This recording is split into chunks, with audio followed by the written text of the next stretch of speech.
Ето ни отново заедно, малко след 8. Денят започва естествено с сутрешния блок на Българската национална телевизия. И Татяна Дончева тази сутрин. Добре дошла. Добре заварили. Здравейте, член на Националния съвет на БСП, бивш депутат, лидер на Движение 21.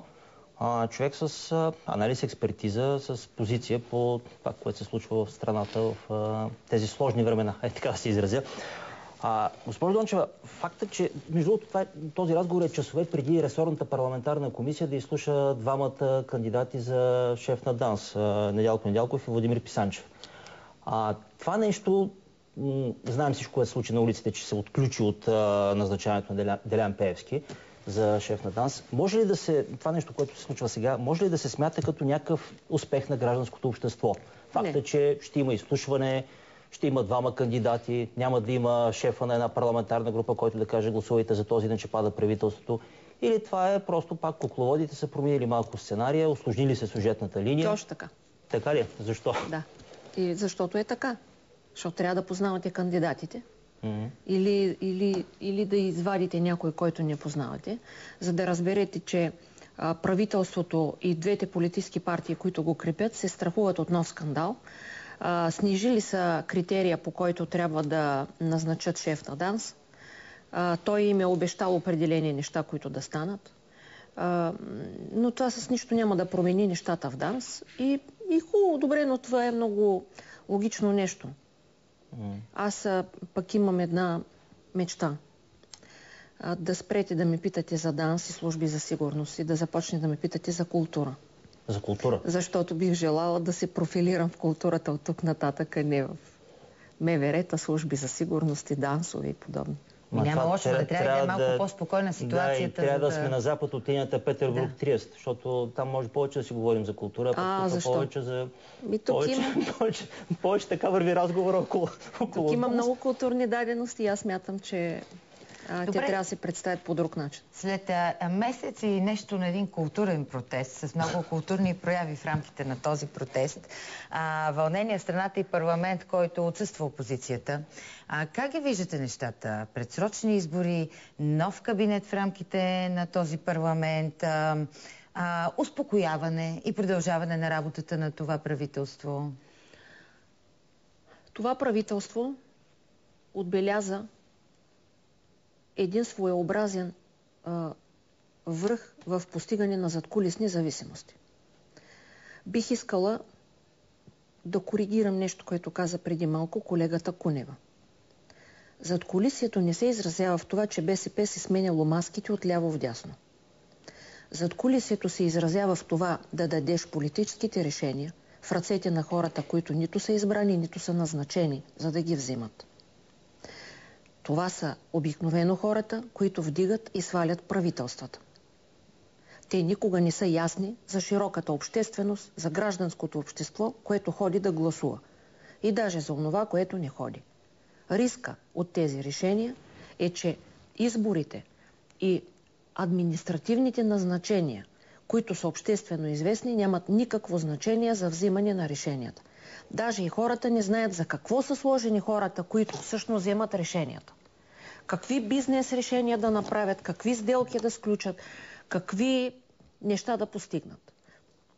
Това нещо е големия проблем на българската политика в момента, който гражданското общество усеща и за който няма механизъм на решаване, защото механизма на решаване минава през политически партии, а тези политически партии, които са налични и достатъчно електорално силни да влязат в едно управление, са много обвързани. Те са като кучета на каишки, казано образно, и те не могат да решат този проблем. Те са част от бутафорията. Това задкулисие минава през всички. Това вие го казахте. Минава през всички и особено през тия, които са във властта, в актуалната власт. Този въпрос трябва да бъде решен и този възел трябва да бъде разсечен, защото не може да бъде развързан. Всички са оплетени като свински черва. Как би могло това да стане? По всички начини, които вие изборихте преди малко. Първо виждаме един натиск от Европа, която зачете протестите и посочи на управляващите, че е забелязала прекалената олигархична обвързаност и липсата на приличие в вземането на политически решения. Правителството се опитва вече да минимизира грешки, да слага дори неподходящи хора, но които не могат да бъдат атакувани като неподходящи, да раздразнят хората от протеста. Същевременно да им предлагат едни решения, които са социални, които са по принцип добри. Само че тези решения, социалните, приличат на това, когато си загубил една любов, да се мъчиш да си я връщаш. Това обикновено не се увенчава с успех. Може и да се увенчае, но усещането навън не е за такова нещо. Протестът е артистичен, но няма ефективност. Защото нямате политици, които да се съобразяват с това колко хора ги харесват или не и да се съобразяват с това, че не могат да правят политика във враждебна среда. Защото те са сложени там не да правят политика в името на гражданите и на повечето граждани, а да вземат определени решения, касаещи някакъв икономически кръг. В този смисъл тези решения, които касаят икономическия кръг, който ги е поставил, ще си ги вземат и за тях времето е пари, наистина. Ето с това трябва да се справим. То минава през натиск отвън. От чужбина имате предвид? От чужбина. От чужбина, да. Това е най-големия. Това е най-големия страх за българските политици. Натиска от чужбина. Двамата посланици, френския и немския, не мисля, че са действали по самоинициатива, без да сондират своята позиция с правителствата си. И това би трябвало да е ясно и на ръководствата на двете управляващи партии, на Външното министерство и неговия ръководител. Би трябвало да е ясно и за част от депутатите на БСП, които си позволиха едни много волни тълкования в духа на ние сме независими. Добре, не се ли пропука все пак някъде матрицата? Същата ли е политиката вече? Някакси като че ли доскоро всичко може да бъде предвидено, предвидимо също и изведнъж Фейсбук изяде главата. Количествените натрупвания водят до качествени изменения. Много назначения в тези години са минали метъри. Затова сега хората казват, ама вие защо минахте метър назначаването на Бойко Борисов и политическата кариера на Бойко Борисов? Защото тогава е било възможно. Но днес, 2013 година, не е възможно. Хората натрупаха информация, натрупаха усещане, натрупаха чувство и най-вече дойдоха нови генерации. Те имат друг поглед върху нещата, други искания за нещата, друго харесване към политици и друга претенция за собственото си място. Не, защото най-общо казано има две групи хора в държавата. Едните казват и да има избори, и каквото и да става от тук нататък, статуквото ще се повтаря и това не е измислено нищо друго в света. Другите казват нека мине през смяната на много правителства, едно след друго, ако трябва да има непрекъснато избори, докато се разбере, че тия практики не могат да продължават повече. И в един момент ще се родят и новите политици в това. И важното е от цялата фраза, важното е и да е ясно, че такива практики не могат да се повтарят повече. Значи, повече от ясно е, според мен, в наличната ситуация, че властта се ползва с много малко подкрепа. И това не е само защото има хора на улицата, а защото много хора от тия, които не са на улицата, не подкрепят правителството, не искат да приемат мерките му, дори когато те са за тяхно добро, или ги приемат, обаче казват, въобще не залъгвайте. Цената на тока ще остане такава, ще си вземем 310 лева помощи за първокласник, обаче вие да не си мислите, че по този начин може да бъдем купени. Същевременно администрацията стои, скатава се и гледа в една точка, защото чака всеки момент нещо да се сменя, защото се страхува всеки за себе си, защото не знаят до кога са. Нещо, което задължително води след себе си неефективност на администрацията и липса на възможности политиците да стигнат до определени резултати. Аз смятам, че това лято може да мине и така, макар че не мисля, че ще мине безоблачно, но есента, с идването на студентите в София, никак не съм сигурна. И какво също така смятам, че ще стане. Обстоятелството, че управляващи се правят, че не ги засяга, че не се случва нищо, че те се разхождат по улицата извън работно време. 3500 от 7 часа нататък. Да, бягат за здраве. Нас какво ни интересува? Ще изостри ситуацията. Значи, и дори миролюбиви хора, възпитани, културни, когато смятат, че имат изконни претенции и исканията им са справедливи и честни, когато ти не им обръщаш внимание, когато ги неглижираш и не ги забелязваш, те ще екстремизират претенциите и в един момент ти като правителство ще изтървеш нещата от контрол. Затова смятам, че е по-разумно да се обяви сега хоризонта, до който ще се управлява. Значи не може да се правим, че не забелязваме за какво става дума и че правителството седи върху 15%, подкрепили го партии на избори. Да се каже някаква дата хикс. Честното е. Подаваме оставка и избори. Сега, що правите податки? Че до другата година май. Добре, до другата година май. Обявете, че сте до другата година май. Най-малко ще свалите напрежението от тези хора, които са за бързи избори, ма не за незабавни избори. Кажете какво ще правите. Изборният кодекс влиза ли в това, дето трябва да се прави сега? Абсолютно задължително и аз смятам, че трябва да се акцентира върху машинното гласуване. Виждам, че има много хора, които смятат, че това ще забави нещата. Обаче, вижте, нашия проблем е усъвършенстваната технология на фалшифициране на избори. Не бива. Не бива. Машинното гласуване, дори Уго Чавес го е приел сега. Значи нито става дума за някаква супер скъпа технология, нито за нещо, което не може да стане, нито с хората, които не могат да се оправят. Да, ще има и такива, които ще ви кажат, как има ниско грамотни хора, те не могат да чукат на една елка числа. Ма като не могат да чукат добре, нека да ги чукат грешно, но не могат те да са масата хора, които ще определят изборни резултати. Защото в България изборните резултати стана така, че се определят от най-ниско образованата, най-неграмотна част, която най-лесно се продава. Ами добре, нека да чукат каквото искат, да бъркат в това. Но резултатите да ги определят малко по-нормалните хора. Има ли задкулисие зад протестите? Или всичко там е чиста гражданска енергия, през Фейсбук събрана и количествени натрупвания, които са довели до качествени изменения? Винаги има задкулисие зад протестите. Те проявяват, виждам, една чувствителност и едно желание, никой да не може да ги яхне, да ги манипулира.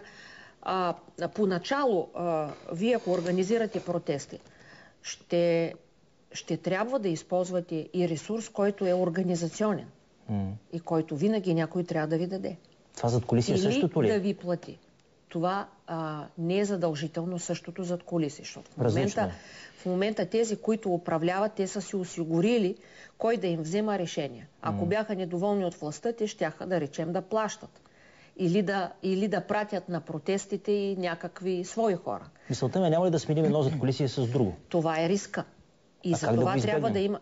Значи, в това е смисъла. Гражданското общество да продължи натиска си, да продължи натиска си, който да не дава на никое правителство, не само на това, да мисли, че може да прибягва до решения тип Пеевски във всички сфери, да речеме да има натиск върху това какви да са медиите, чия собственост да са, как да отразяват.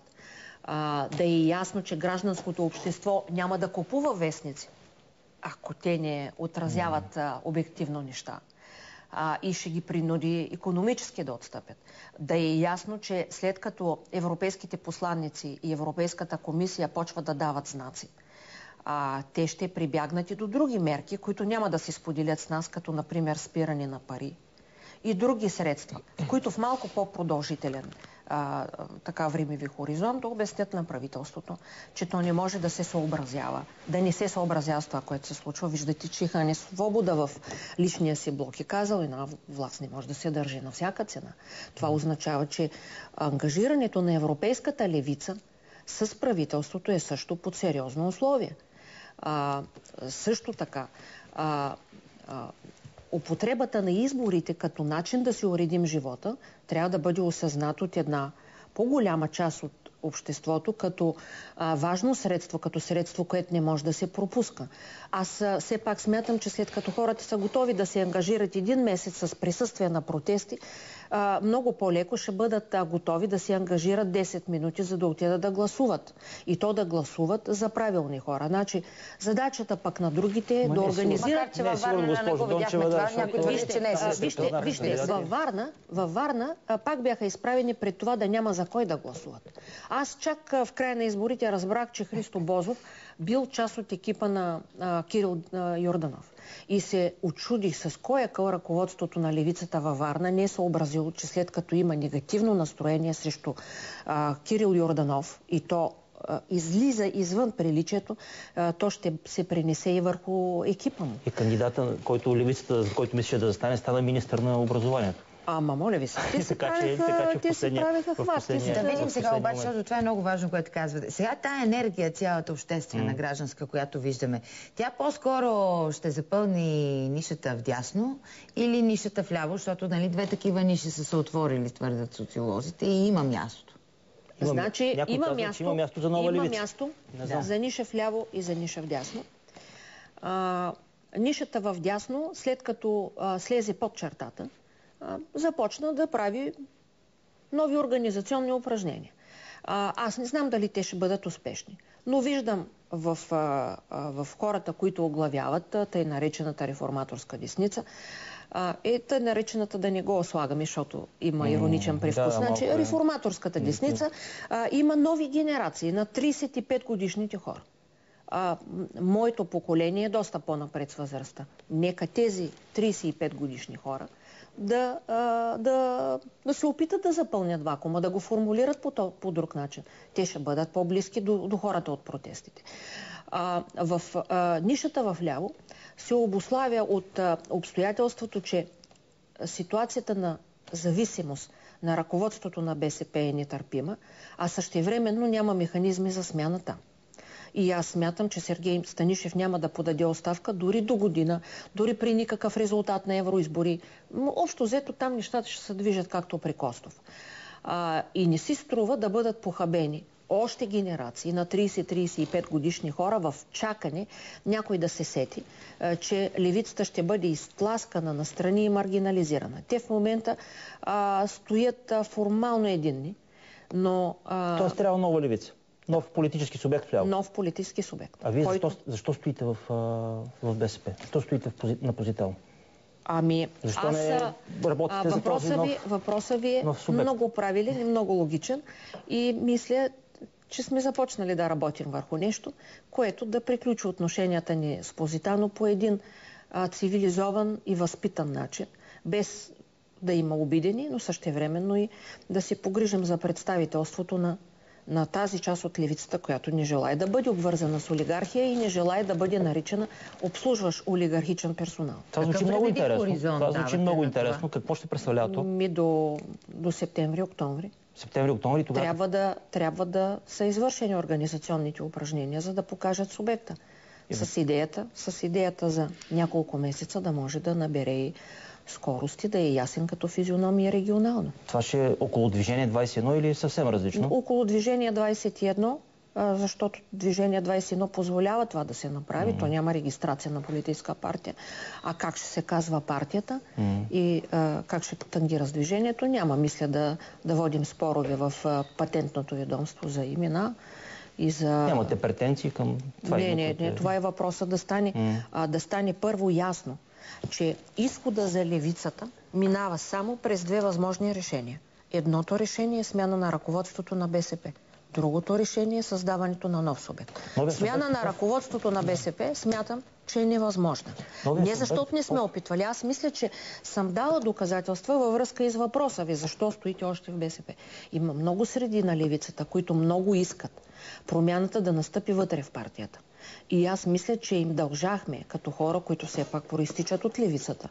Посветили са един немалък период от живота си на политическата си дейност там. Да го направиме без злоба, да опитаме да подпомогнем процеса. Но в крайна сметка, аз мисля, че моят живот мина в това да се опитвам да променям нещо в левицата. Само с две изречения ще моля да очертаем силуета на този нов политически Не се мъчете да го очертаете. Не. Мисълта ми, по-вляво ли ще бъде от БСП? Вижте. Къде ще се ситуира? Защото това е важно за хората, които гласуват за БСП. Значи, които са леви вие формулирате политически задачи и политически решения. И много хора, анализирайки отвън нещата в България, също правят това. Но нашият проблем български е, нездравословната, категорична обвързаност на олигархията с ключовите политически субекти. И според мен създаването на нови субекти трябва да отговори на нуждата да прекъснем тази зависимост. Защото ако прекъснем тази зависимост, ние ще се изправим пред възможността да вземаме автентични политически решения, съобразени с ситуацията в България. И няма нужда да казвам, че това е дясно, ляво, че е по-ляво от БСП, че е между БСП и център и така нататък. Значи, нуждата в България от вземането на ясни решения, които са полезни и нужни за нацията, които ангажират с активна дейност способните, талантливите хора и пригодените за тази дейност е много нужно. Кого ще обслужва? Значи, аз до тук не виждам някой, който претендира за ляв и десен, да ви вади решения, политически решения и в икономиката, и в социалната сфера, и в здравеопазването от това колко е ляв и колко е десен. Лица от БСП ще поканите ли в този нов съвет? Значи, ще поканя хора, които смятам, че стават. Например? И ще уважа желанието на част от членовете на БСП, които виждат цялата несъстоятелност на партийното ръководство и ямата, до която е докарало партията, но продължават да стоят там, считайки, че това е проява на лоялност към една идея. Поне един човек, който става. За да стане ясно, освен вас... Ще има и десни, бе, спокойно. Аз съм спокоен. Аз съм абсолютно спокоен. Идеята е да разберем субекта. Разбирам, че произведохме някаква новина. Новинка си е, защото се оказва, че един призрак почва да броди. Не из Европа, за сега из България. И септември ще придобие малко плод. Да, защото организационните упражнения са нужни. И този път аз не смятам, че тези организационни упражнения трябва да бъдат правени обществено достояние. Видяхте как количествените натрупвания доведоха до качествени изменения. Преди малко го видяхме в ефир. Много ви благодаря. Много ви благодаря за този разговор. Останете с нас.